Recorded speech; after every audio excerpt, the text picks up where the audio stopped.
माननीय सभापति जी। वणक्कम वणक्कम। श्रीमती सुषमा स्वराज। धन्यवाद उपसभापति जी। उपसभापति जी, मैं रक्षा मंत्री जी द्वारा प्रस्तुत किए गए कैंटोनमेंट बिल 2006 पर बोलने के लिए खड़ी हुई हूं। उपसभापति जी, मेरा जन्म एक छावनी क्षेत्र में हुआ। अंबाला कैंट में मैं जन्मी, वहीं पली पढ़ी बड़ी हुई और उसके बाद मेरा राजनीतिक सफर भी अंबाला कैंट से ही शुरू हुआ। 2 बार अंबाला कैंटोनमेंट का मैंने एमएलए के तौर पर हरियाणा विधानसभा में प्रतिनिधित्व किया और उसके बाद जब मैं दक्षिण दिल्ली से सांसद चुनी गई तो दिल्ली कैंटोनमेंट मेरे संसदीय क्षेत्र में आता था। ये बात मैं इसलिए कह रही हूं कि रक्षा मंत्री को ये बता दूं कि मैंने एक निवासिनी के तौर पर भी छावनी की समस्याओं को भोगा है और एक जनप्रतिनिधि के नाते भी छावनी की समस्याओं को जाना और समझा है। इसलिए जो कुछ भी मैं इस बिल के बारे में यहाँ कह रही हूँ वो कहीं से पढ़ा या सीखा हुआ नहीं है, बल्कि अपने अनुभवों के आधार पर कह रही हूँ। इससे पहले कि मैं अपनी बात शुरू करूं, मैं आपको एक सुझाव देना चाहूंगी रक्षा मंत्री जी। ये बिल बहुत बड़ा है, 365 धाराएं हैं इसमें, 5 अनुसूचियां हैं, 140 पृष्ठों में ये बिल चलता है। इस बिल में आपने अपनी ओर से 60 संशोधन प्रस्तुत किए हैं। मेरा सुझाव है आपको, जब भी कभी इतने बड़ी संख्या में संशोधन प्रस्तुत किए जाने हों तो पुराने बिल को विड्रॉ करके वापस लेके एक नया बिल नए रूप में देना हमेशा अच्छा रहता है। क्योंकि ये बिल जब आपने पिछली बार दिया, हम लोगों ने इसको पढ़ लिया, तब तो मालूम नहीं था कि सरकार की ओर से क्या संशोधन आने वाले हैं, और अब एकदम पुलिंदा आ गया 60 संशोधनों का। और आप जानते हैं कि संशोधन अलग से नहीं पढ़े जा सकते। संशोधन पढ़ने के लिए मूल बिल को साथ रखना पड़ता है, क्योंकि संशोधन में तो लिखा ही ये होता है पृष्ठ इतने पर धारा इतना, पंक्ति इतना, उसमें फला को फला पढ़ा जाए, उसका लोप कर दिया जाए, उसको संशोधित कर दिया जाए। तो बार बार पन्ने पलटते पलटते पलटते 60 संशोधनों के बारे में मतलब कई बार तो खीज होने लगती है और बहुत असुविधा होती है। पर सांसदों को तो जो असुविधा मुझे पढ़ने में हुई वो तो हुई, लेकिन असुविधा आपको भी होने वाली है रक्षा मंत्री जी। जिस समय आप ये संशोधन मूव करने के लिए खड़े होंगे, हमारे यहाँ ये प्रथा नहीं है कि आप 60 के 60 संशोधन एक साथ मूव कर दें। और आप देखिएगा, मैं भी यही हूँ और आप भी यही हैं। आप शुरू बहुत उत्साह में करेंगे, भी होती सके। मैं आ रही हूँ उसमें। आप शुरू इससे करेंगे यस सर, क्योंकि आप पहले कहेंगे I move my amendment number so and so, I move my amendment number so and so, 10 तक ये सिलसिला चलेगा। उसके बाद आप कहेंगे I move my amendment, I move my amendment, और 30 तक आते आते आप कहेंगे I move, I move, I move, I move, और सब करीब 100 बार आपको उठक बैठक करनी पड़ेगी। तो मेरी असुविधा के बाद आपको असुविधा भोगनी पड़ेगी, तीसरी असुविधा पीठासीन अधिकारी को भोगनी पड़ेगी। 60 संशोधन पारित करवाने में अगर एक एक मिनट भी हम लगाएं आईज नोज पुटअप करना इस सारे में, तो 1 घंटा बिल को पारित करने में लगेगा। और उतने ही इन सांसदों को पड़ेगी जो eyes nose eyes nose eyes nose कहते रहेंगे। और इस सारे से बचा जा सकता था अगर आप इस बिल को विड्रॉ कर लेते, उन 60 संशोधनों को इसमें समावेश करते हुए और एक नया बिल रख देते, तो पहली बार में जो हम बिल पढ़ते वो नए रूप में पढ़ते और आप भी यहाँ पर इस सारी की सारी असुविधा से बच जाते। वैसे थोड़ी सी असुविधा मैंने भी आपकी बढ़ा दी है, पर मेरे पास चारा नहीं था। मैंने संशोधन तो बहुत बनाए थे, 25 संशोधन बनाए थे, मगर आपकी इस असुविधा को देखते हुए 11 कर दिए हैं। पर वो 11 मुझे इसलिए करने पड़े कि एक तो मेरे पास तो कोई विकल्प नहीं कि मैं बिल में संशोधन लाऊं, मैं तो केवल संशोधन के रूप में ही संशोधन ला सकती हूँ। लेकिन दूसरी बात यह भी थी कि मुझे कुछ संशोधन ऐसे लगे जिन्हें शायद आप स्वीकार कर लें। मैं जानती हूँ दलीय प्रजातंत्र में संख्या बल पर संशोधन आते हैं। अगर संख्या बल पर इस हाउस में वोटिंग हुई तो निश्चित तौर पर मेरे संशोधन गिरेंगे, लेकिन कुछ संशोधन ऐसे हैं कि जिनके बारे में जब मैं बोलूंगी तो शायद आपका स्वयं का मन चाहेगा। तो हो सकता है आप उनको स्वीकार कर लें। तो उस समय अगर आप मुझे कहते कि आपका सुझाव तो अच्छा है लेकिन आप अमेंडमेंट देती तो मैं स्वीकार करता, तो आपको ये हैंडल न मिल जाए, ये बहाना न मिल जाए, इसके लिए मैंने संशोधन आज प्रस्तुत किए हैं और 11 संशोधन में इसमें प्रस्तुत कर रही हूं। ये सुझाव देने के बाद, और मुझे लगता है आपने पहले उसको कहा कि आई एम करेक्ट, क्योंकि आप तो इस तरह की असुविधाओं से बहुत बार गुजर चुके, सबसे ज्यादा गुजरे होंगे एज फाइनेंस मिनिस्टर, जब आप बजट का बिल, फाइनेंस बिल पारित कराते थे, लेकिन कैंटोनमेंट बिल में आपको ये असुविधा सहनी पड़ी, इसकी शायद आपने कल्पना नहीं की थी। खैर वो हुआ। अब मैं इस बिल पर आती हूं। उपसभापति जी, हमारे देश में पहला कैंटोनमेंट एक्ट 1924 में बना, यानी आजादी से पहले। आज 82 वर्षों के बाद हम उस कैंटोनमेंट एक्ट को संशोधित कर रहे हैं। अब 82 वर्षों में तो दुनिया बदल गई, तो एक बेचारे कैंटोनमेंट की क्या बिसात है। जो जनसंख्या थी वो जनसंख्या कई कई गुना हो गई, और जब जनसंख्या कई कई गुना हो गई, साधन उतने ही रहे तो उनकी समस्याएं कितने गुना हो गई, उनकी तकलीफें कितनी गुना हो गई, उनकी परेशानियां कितनी गुना हो गई। तो इसीलिए बल्कि आपने जब इस बार कैंटोनमेंटों का वर्गीकरण किया तो बजाय 3 के 4 भागों में किया। उपसभापति जी, 1924 के एक्ट में 3 वर्गों में, 3 श्रेणियों में कैंटोनमेंट्स को बांटा जाता था, और आप हैरान होंगे कि सबसे बड़ा कैंटोनमेंट जो था वो 10,000 से ऊपर वाला बनता था। लेकिन आज जो रक्षा मंत्री जी ने बिल पेश किया है उसमें सबसे बड़ा कैंटोनमेंट 50,000 से ऊपर की जनसंख्या का रखा है, और 10,000 से ऊपर और 50,000 से नीचे के कैंटोनमेंट को श्रेणी 2 में रखा गया है। 2,500 से ऊपर और 10,000 से नीचे की जनसंख्या को श्रेणी 3 में रखा गया है, और 2,500 तक की कैंटोनमेंट्स को श्रेणी 4 में रखा गया। ये नई श्रेणी आपने बनाई।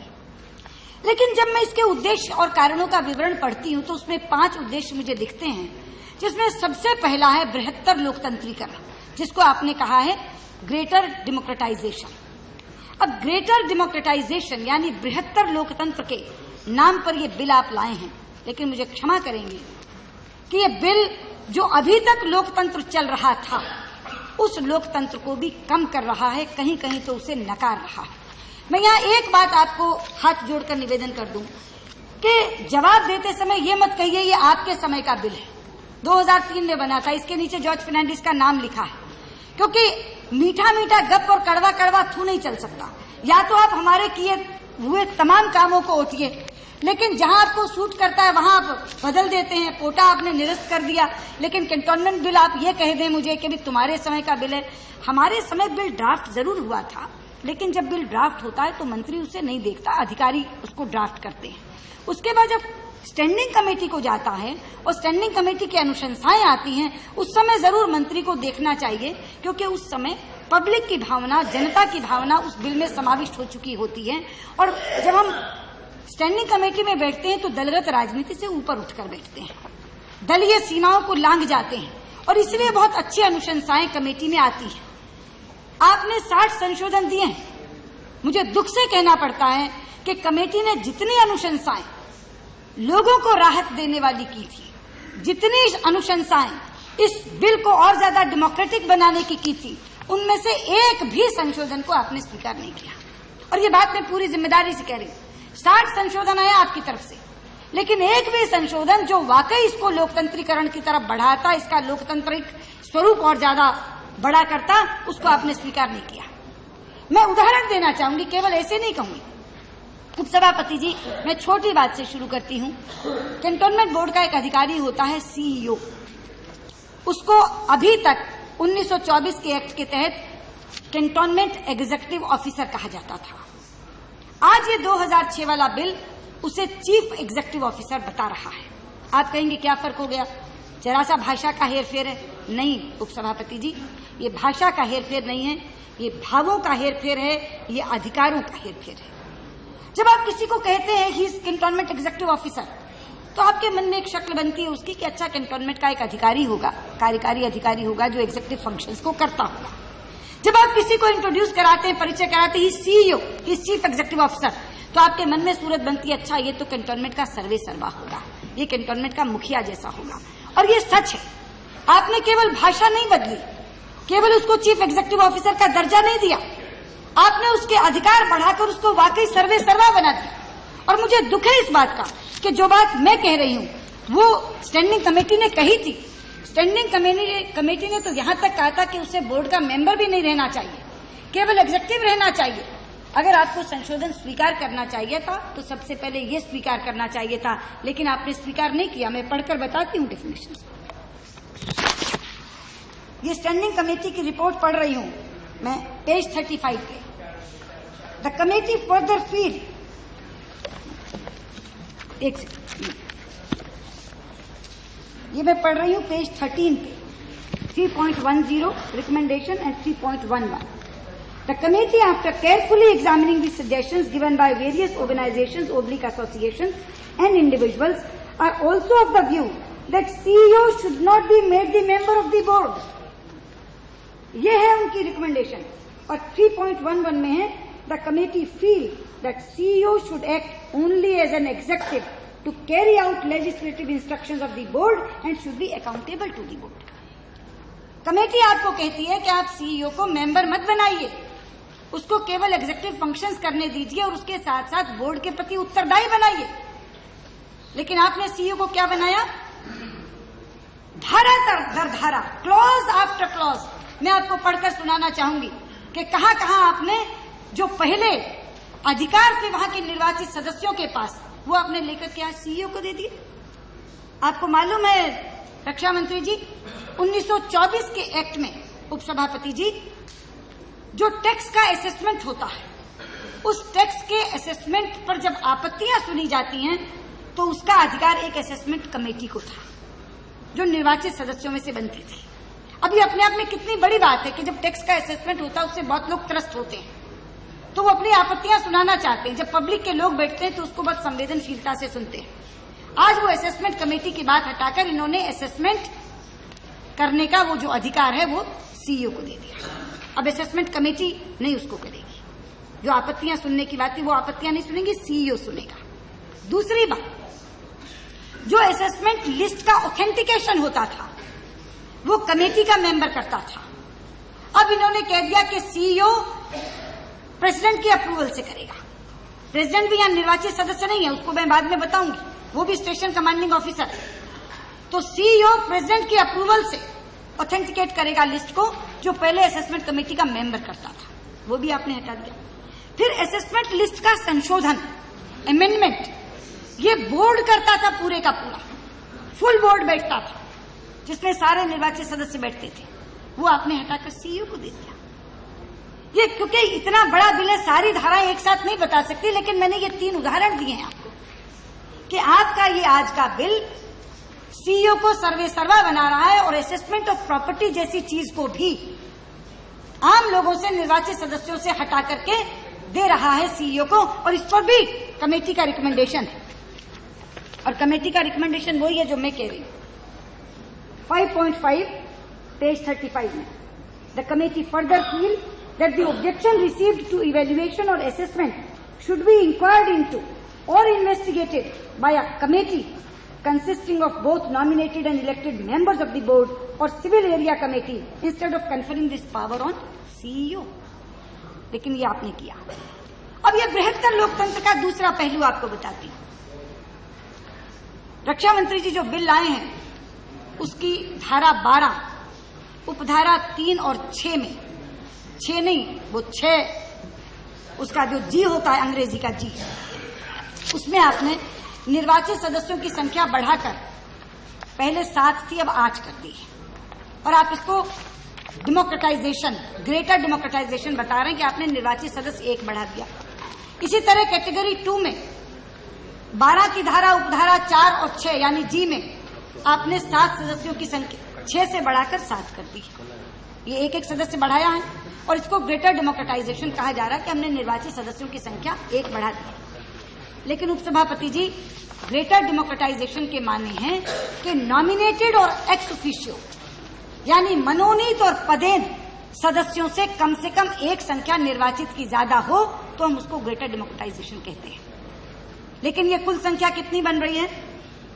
एक्स ऑफिशियो नॉमिनेटेड भी 8, इलेक्टेड भी 8, तो कुल मिलाकर 16 है, बराबर की, 1 की भी संख्या ऊपर नहीं है। इसी तरह कैटेगरी 2 में 7 और 7 14, 1 भी ऊपर नहीं है। इसके अलावा एक और बात कहना चाहती हूँ, जो सुविधा की दृष्टि से कहना चाहती हूँ कि जहां कहीं भी रक्षा मंत्री जी जिस किसी भी संस्था में निर्णय वोटिंग से होने का प्रावधान हो, वहां नंबर ऑड होना चाहिए, इवन नहीं।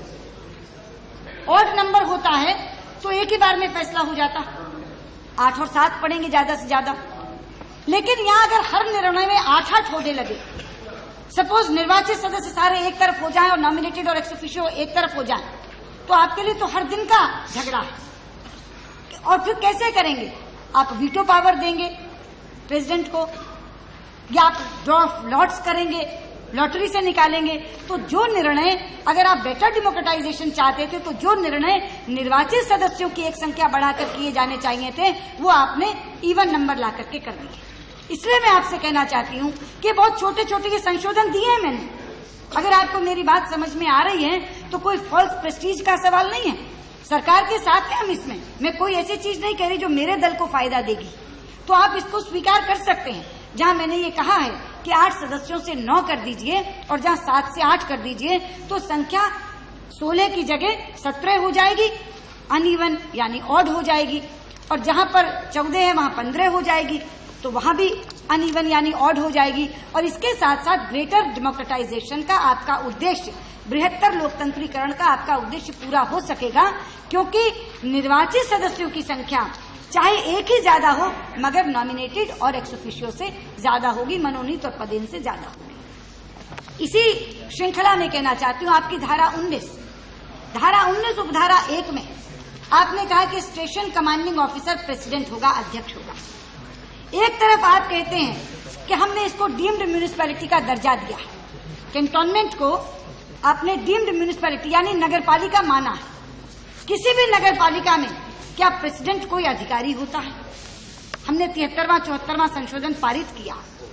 जितने हमारे निर्वाचित बॉडीज हैं, सब में चुना हुआ सदस्य होता है। कुछ जगह पर तो डायरेक्ट इलेक्शन का प्रावधान है, जैसे कुछ जगह मेयर डायरेक्ट चुना जाता है, कुछ जगह मेयर जो निर्वाचित सदस्य हैं उनमें से चुना जाता है। लेकिन कहीं भी अधिकारी नहीं होता अध्यक्ष। जिला परिषद है, जिला परिषद का अध्यक्ष अधिकारी नहीं होता, जिला परिषद का अध्यक्ष चुना जाता है। नगर पंचायत के अध्यक्ष चुने जाते हैं, इवन गांव के सरपंच चुने जाते हैं। तो एक तरफ आप कह रहे हैं ये कैंटोनमेंट इलेक्टेड बॉडी भी, ग्रेटर डेमोक्रेटाइजेशन भी है, एक तरफ आप कह रहे हैं ये डीम्ड म्यूनिसिपैलिटी भी है। लेकिन धारा 19 उपधारा 1 में आपने कहा कि स्टेशन कमांडिंग ऑफिसर प्रेसिडेंट होगा। तो अगर स्टेशन कमांडिंग ऑफिसर प्रेसिडेंट होगा तो डेमोक्रेसी कैसे होगी? इसलिए बल्कि मेरा तो यह भी सुझाव है कि आप चाहें तो मेयर की तरह डायरेक्ट चुनाव सबसे कर सकते हैं, अगर नहीं तो आप, मैंने एक संशोधन दिया है इसमें कि अध्यक्ष निर्वाचित सदस्यों में से होगा।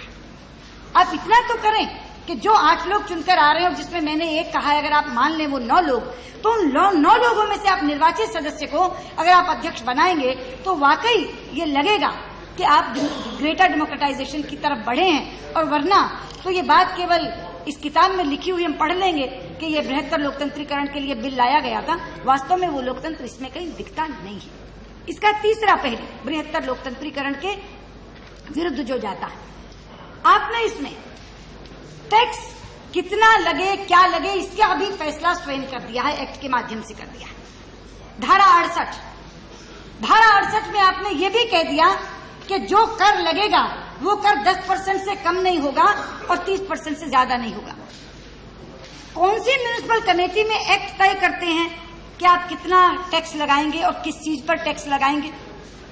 आपकी धारा 66 और 67 में जहां आपने ये कहा है कि ये एक्ट ये लगेंगे, स्टैंडिंग कमेटी ने कहा कि डबल टैक्सेशन करने जा रहे हैं आप, एक्ट में मत डालिए। मैं आपको पढ़ के सुनाती हूँ कि स्टैंडिंग कमेटी की रिकमेंडेशन पढ़ के सुनाती हूँ 66 और 67 की। ये देखिए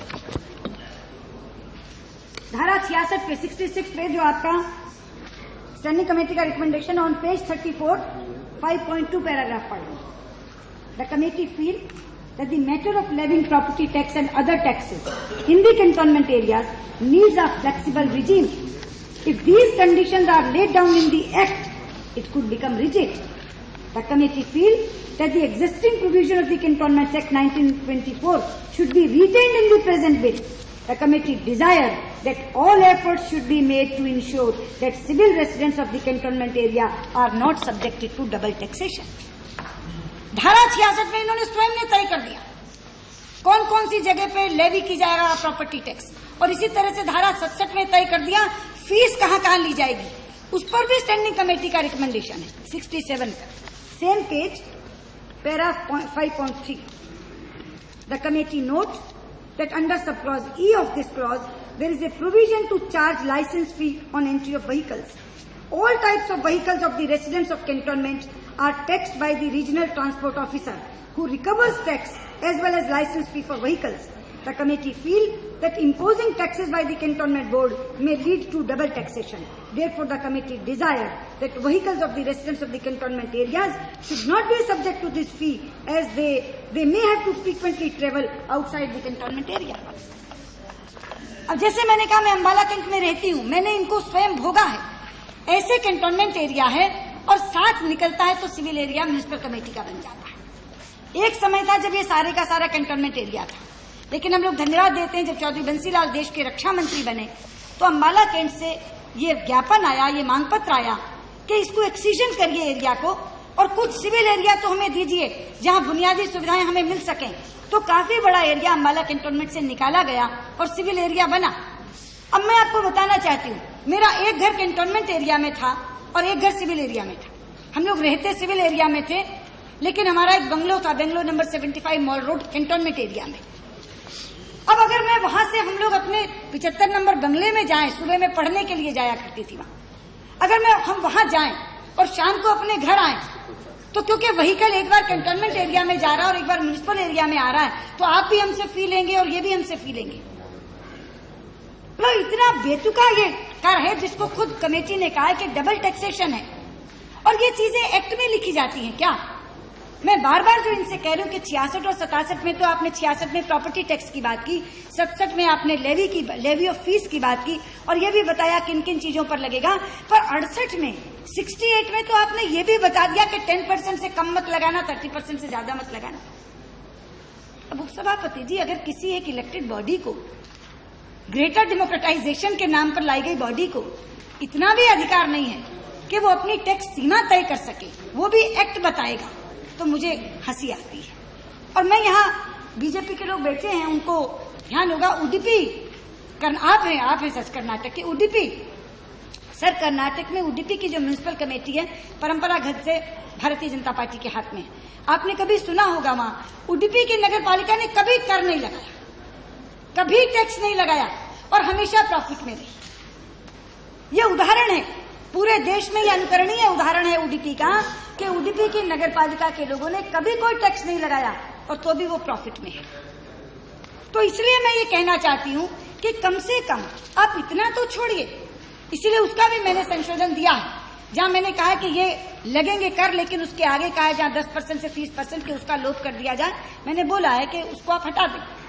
क्योंकि अगर आप यहां से तय करेंगे तो फिर तो वहां बैठ करके लोग तय कैसे कर सकेंगे? कोई कैंटोनमेंट में किसी तरह की चीजें हैं, किसी कैंटोनमेंट की कैसी सर्कमस्टांसेस है, जैसे पूरा देश यूनिफॉर्म नहीं है, बहुत चीजों में विविधताएं, ऐसे कैंटोनमेंट्स की भी विविधताएं हैं। लेकिन आप यहां तय कर रहे हैं कि नहीं, आप तो 10% से कम और 30% से ज्यादा नहीं लगाएंगे, तो इस पर भी मैंने एक संशोधन दिया है। इसी तरह से दो छोटी छोटी सी चीजें आप इस बिल में लाए हैं कि वोटर लिस्ट हर वर्ष बनेगी। सर, कहीं हुआ है ऐसा आज तक? वोटर लिस्ट चुनावी वर्ष में बने ये तो समझ में आती है, अब वोटर लिस्ट हर वर्ष में बनेगी, कितना पैसा खर्च होता है वोटर लिस्ट बनाने में, कितना काम बढ़ता है। हम क्यों ये खामखा काम बढ़ाना चाहते कि वोटर लिस्ट हर वर्ष में बनेगी? आप कहिए उसको कि वोटर लिस्ट चुनावी वर्ष में बनेगी। इसी तरह आपने कहा कि जो असेसमेंट है वो हर 3 साल पर होगी। बगल की नगर पालिका में असेसमेंट 5 साल पर हो रही है। आप तो जानते हैं सर, जब असेसमेंट होती है तो असेसमेंट में बढ़ता ही बढ़ता है टैक्स। तो नगर पालिका जो बराबर की है उसमें तो असेसमेंट हो रही है 5 साल पे, और आप इसमें कह रहे हैं 3 साल पे हो। और आपकी स्टैंडिंग कमेटी ने कहा है 5 साल पे होनी चाहिए, उन्होंने बोला है।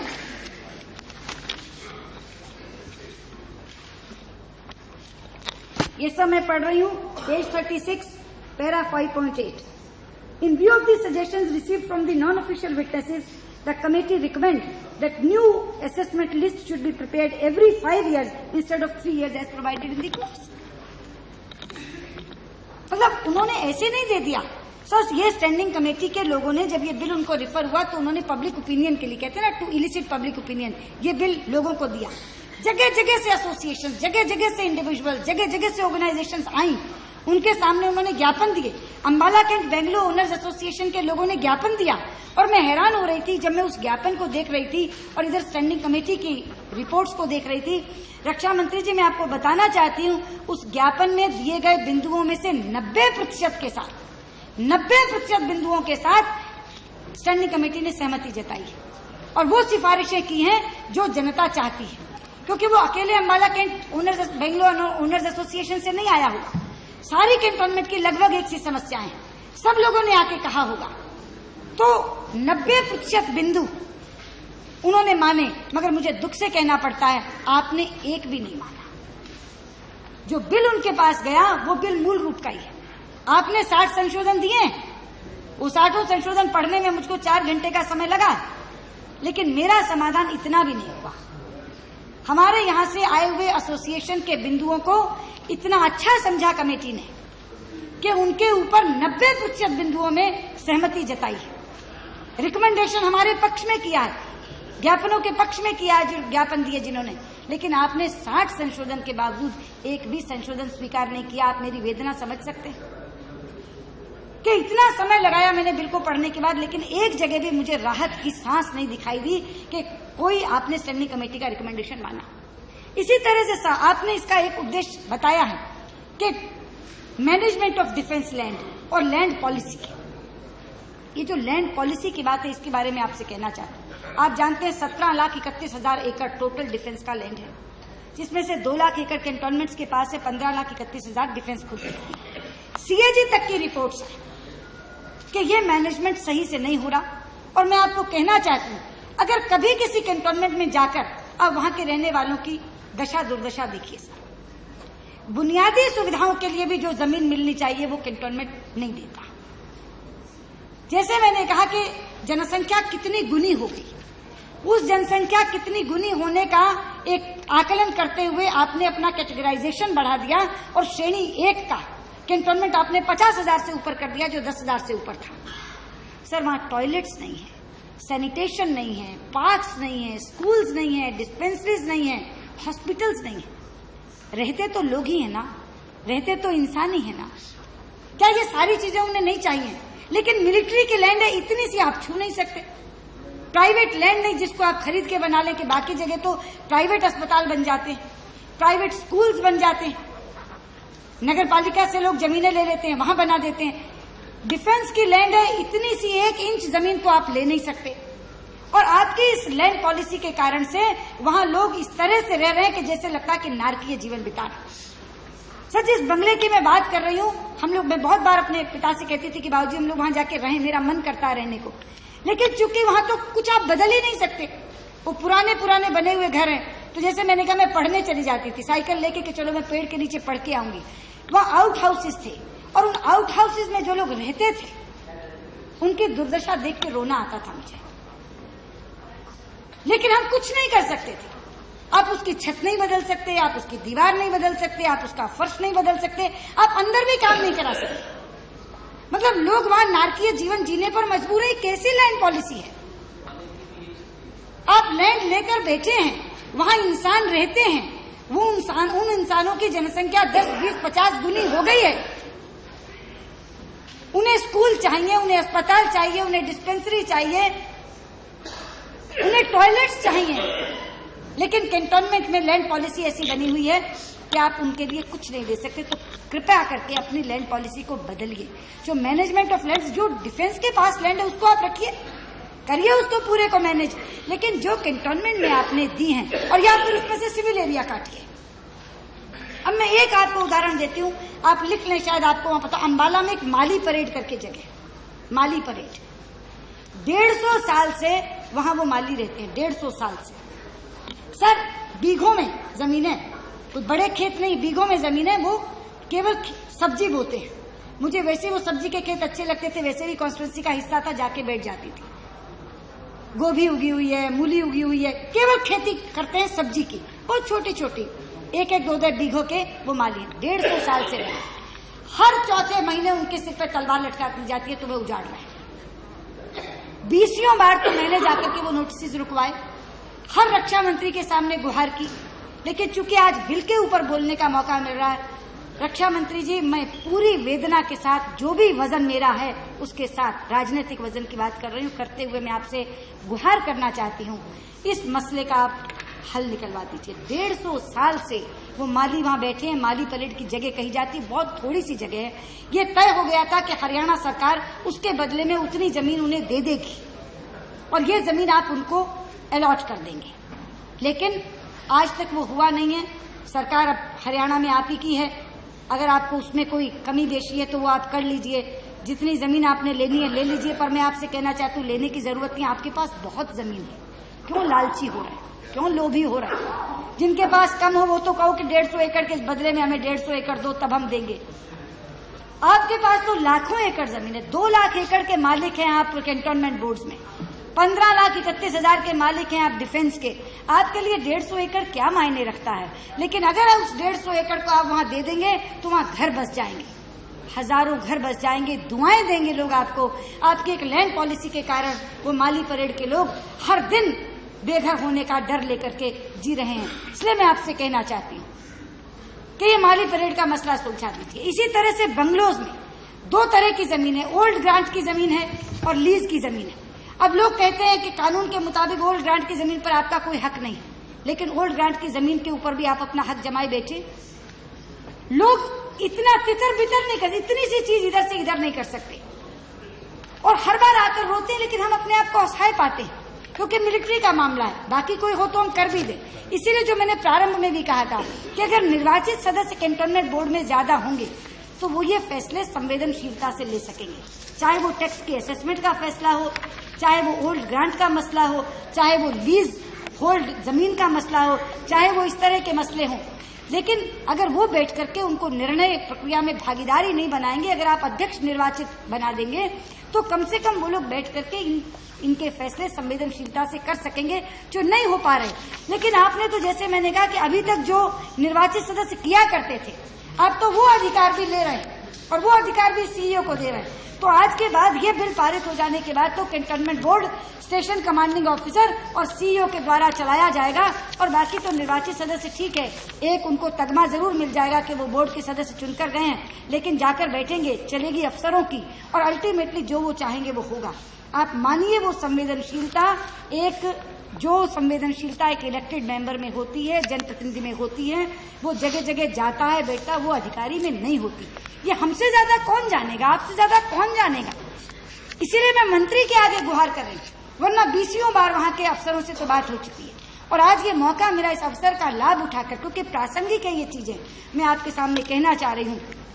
रक्षा मंत्री जी केवल इन मसलों का हल नहीं करिए, बल्कि ये जो स्टैंडिंग कमेटी की सिफारिशात, आपको कुछ नहीं करना, स्टैंडिंग कमेटी की जो सिफारिशात हैं उनके आधार पर आप संशोधन ले आइए। अभी ये बिल इस रूप में पारित कराना चाहते हैं, करा लीजिए। इस स्टैंडिंग कमेटी की सिफारिशों को मुझे लगता है आपने देखा नहीं, और आप जो जैसे जैसे अधिकारियों ने आगे बिल दे दिया उस तरह से आप बिल ले आए। इन स्टैंडिंग कमेटी की सिफारिशों को पढ़िए। तो स्टैंडिंग कमेटी के अध्यक्ष विखे बाबा साहब पाटिल थे, जिनको आपने देखा स्वयं कितने सादे, कितने भोले, कितना लोगों को जानने वाले वो व्यक्ति हैं, आप ही के दल में हैं।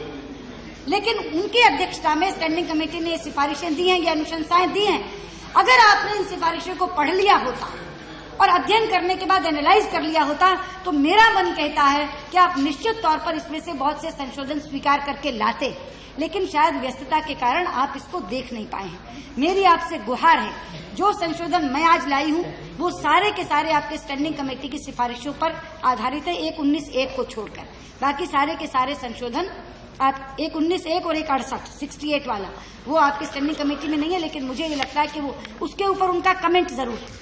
लेकिन बाकी सारे के सारे संशोधन आपकी स्टैंडिंग कमेटी की सिफारिशों के आधार पर ही मैंने बनाए हैं, उनको आज स्वीकार कर लीजिए। लेकिन बाकी जो कमेटी की सिफारिशें हैं उनको भी लेकर के आप नया बिल लाइए। और आखिरी बात आपसे एक निवेदन करना चाहूंगी कि 1999 से लेकर कैंटोनमेंट बोर्ड के चुनाव नहीं हुए, वो आखिरी चुनाव था। उसके बाद कैंटोनमेंट बोर्ड वेरी कर दिए गए और वेरी कर जाने के बाद 7 साल हो गए चुनाव नहीं हुए। सिकंदराबाद में एक पिटीशन डली हुई है, उस पिटीशन पर फैसला पक्ष में हुआ है। चुनाव के 8 अगस्त को चुनाव होने वाले हैं, वो पुराने एक्ट के तहत ही हो रहे हैं। मैं आपको ये कहना चाह रही हूँ कि ये बिल पारित हो जाने के बाद आप ये भी आश्वासन दे दीजिए कि ये बिल पारित होने के बाद तुरंत आप चुनाव कराएंगे, ताकि 7 बरस से जो लोकतांत्रिक प्रक्रिया कैंटोनमेंट बोर्ड्स में रुकी हुई है वो प्रक्रिया वापस शुरू हो जाए, दोबारा से चुने हुए लोग आ जाएं।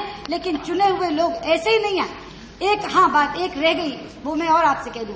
आपने रक्षा मंत्री जी एमएलए और एमपीज को इसमें मेंबर बनाया, विधायक और सांसद को आपने एक्स ऑफिशियो मेंबर बनाया इसमें, लेकिन उनको राइट टू वोट नहीं दिया, वोट का अधिकार नहीं दिया। आप जब डीम्ड म्यूनिसिपैलिटी कहते हैं तो आप देखिए संविधान की धारा 243 उसमें ये है कि जो एमएलए एमपी वहां सदस्य होंगे उनको राइट टू वोट दिया जा सकता है, और बहुतों ने दिया। मैं दिल्ली में जब दिल्ली से एमपी थी तो यहाँ की म्यूनिसिपल कॉर्पोरेशन की मेंबर भी थी, हमें राइट टू वोट था। पंजाब में राइट टू वोट है, चंडीगढ़ में राइट टू वोट है। तो नगर पालिकाओं में जहाँ विधायकों सांसदों को मेंबर बनाया जाता है, वो दर्शनीय दीवा बनाने के लिए नहीं बनाया जाता कि वो जाके वहां की शोभा बढ़ा दे बैठ दे, बल्कि इसलिए बनाया जाता है कि वो निर्णय प्रक्रिया में भागीदार हो। अंबिका जी यहाँ वो राज्यसभा की एमपी थी, आप जरूर मेंबर रही होंगी, दिल्ली म्यूनिसिपल कॉर्पोरेशन की भी उस समय as member of parliament from Delhi, right to vote के साथ जनार्दन जी हैं। तो मैं आपसे ये भी कहना चाहूंगी कि जब आपने एमएलए और एमपी को बनाया है वहां एक्स ऑफिशियो मेंबर, तो उनको राइट टू वोट तो दीजिए। वो भी एक संशोधन मैंने दिया जिसमें मैंने कहा कि उनको मतदान का अधिकार दिया जाना चाहिए। तो ये तमाम चीजें जो बातें मैंने आपके सामने कही है, मैंने प्रारंभ में कहा था कि मैं केवल अपने मन की वेदना, अपने अनुभव और अपनी समझ और जो मैंने स्वयं भोगा है उसके आधार पर मैंने ये बातें रखी हैं। मुझे लगता है रक्षा मंत्री मेरी इस वेदना को समझेंगे और जो संशोधन मेरे हैं उन संशोधनों को भी स्वीकार कर लेंगे, और बाद में भी स्टैंडिंग कमेटी के आधार पर नए संशोधन लाते हुए इस बिल को ज्यादा लोकतांत्रिक बनाएंगे। तब तो वो उद्देश्य सार्थक हो सकेगा, उस उद्देश्य की पूर्ति हो सकेगी जो उद्देश्यों और कारणों के विवरण में लिखा है। वरना तो एक और बिल हम पारित कर देंगे। और मैं आपसे कह दूं, अगर ये बिल इसी रूप में कार्यरत हुआ तो 1924 के बिल से ज्यादा अनडेमोक्रेटिक बिल कहा जाएगा, ज्यादा रेट्रोग्रेड बिल कहा जाएगा, ज्यादा रिग्रेसिव बिल कहा जाएगा। बहुत बहुत धन्यवाद। नमस्कार। धन्यवाद। श्री जयप्रकाश अग्रवाल।